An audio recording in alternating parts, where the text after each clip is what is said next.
भीष्म पितामह के बाद दूसरे नंबर में कोई योद्धा था तो गुरु द्रोणाचार्य। बोलो, ये दोनों एक ही गुरु के चेला हैं। गुरु द्रोणाचार्य और भीष्म पितामह, इन दोनों के गुरु कौन हैं? परशुराम जी। ये दोनों एक ही गुरु के शिष्य हैं। तो सबसे अधिक शक्तिशाली पितामह, दूसरे नंबर ये गुरु द्रोणाचार्य वो हैं जिन्होंने अर्जुन को धनुष पकड़ना सिखाया है। बोलो हाँ, गुरु द्रोणाचार्य परम बलवान, परम विद्वान, पर इनकी ताकत दुर्योधन को बचाने में खर्च हो रही है, गलत को बचाने में। इसलिए इन सबको अधर्म से मरना पड़ा, क्योंकि ये पक्ष भी अधर्म का ले रहे थे। आपके पास कितनी भी ताकत हो, पर आप यदि अधर्म के साथ हैं तो आपको हारना पड़ेगा। इसलिए कहता हूं, कभी अधर्म के साथ ना खड़े होइएगा, गलत के साथ ना खड़े होइएगा। दुर्योधन गलत है।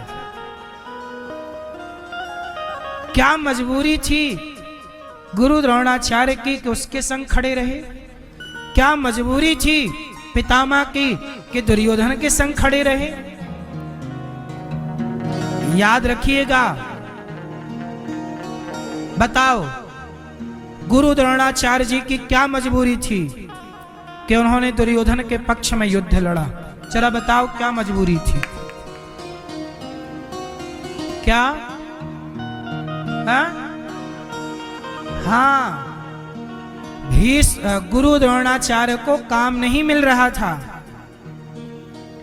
तब कौरवों के यहां उनको रहने को जगह मिली, खाने को रोटी मिली, और वहां उन्होंने अपनी विद्या के बदले धन कमाया। जो व्यक्ति अपनी विद्या बेचता है, समाज में उसका सम्मान नहीं होता। गुरु द्रोणाचार्य इतने बड़े विद्वान थे, पर गुरु द्रोणाचार्य का समाज में सम्मान नहीं है। क्यों? क्योंकि उन्होंने, वो इतने योग्य थे, पर उन्होंने अपनी विद्या को बेच दिया।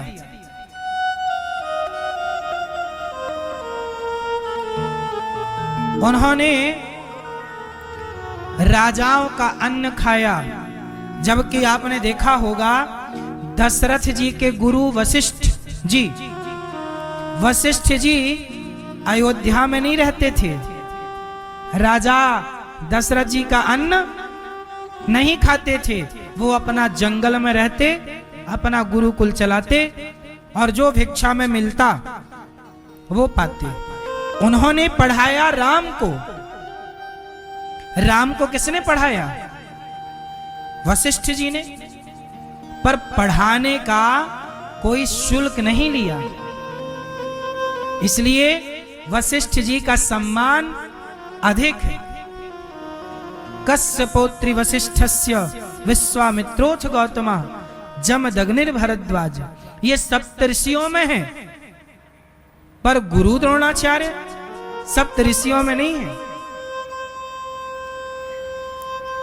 कोई बहुत बड़े पद पर, बहुत सम्मान के पद पर गुरु द्रोणाचार्य नहीं है। क्यों? इन्होंने अपनी विद्या बेची, और इनकी विद्या में स्वार्थ था। एकलव्य ने सीख लिया तो इन्होंने अंगूठा मांग लिया। एकलव्य ने इनसे विद्या प्राप्त कर ली तो इन्हें डर लगा कि कहीं मेरे अर्जुन से ज्यादा ये धनुर्धर ना हो जाए। भाई, गुरु का काम है पढ़ाना, ये नहीं कि ये बच्चा ज्यादा पढ़ गया तो मैं इससे कहूं कि भैया तू अपना अंगूठा दे दे। भाई, वो पढ़ गया तो आप तो गुरु थे ना, गुरु की दृष्टि सम होनी चाहिए। आपने अंगूठा कटवा लिया उस कला, और जब आपने गलत किया ना, विद्या बेची, इसलिए गुरु द्रोणाचार्य को भी अधर्म से मरना पड़ा था। इनकी मृत्यु कैसे हुई? एक झूठ फैलाया गया कि अश्वत्थामा मारा गया, जबकि मारा गया था अश्वत्थामा नाम का हाथी। इन्हें लगा कि अश्वत्थामा मतलब इनके बेटे का नाम अश्वत्थामा था, तो इन्हें लगा मेरा बेटा मारा गया। इन्हें विश्वास नहीं हुआ। धर्मराज युधिष्ठिर से पूछा, क्यों अश्वत्थामा मारा गया? युधिष्ठिर जी ने, भगवान कृष्ण बोले, बोल दो मारा गया। धर्मराज युधिष्ठिर बोले, गुरुजी प्रभु मैं झूठ नहीं बोलूंगा।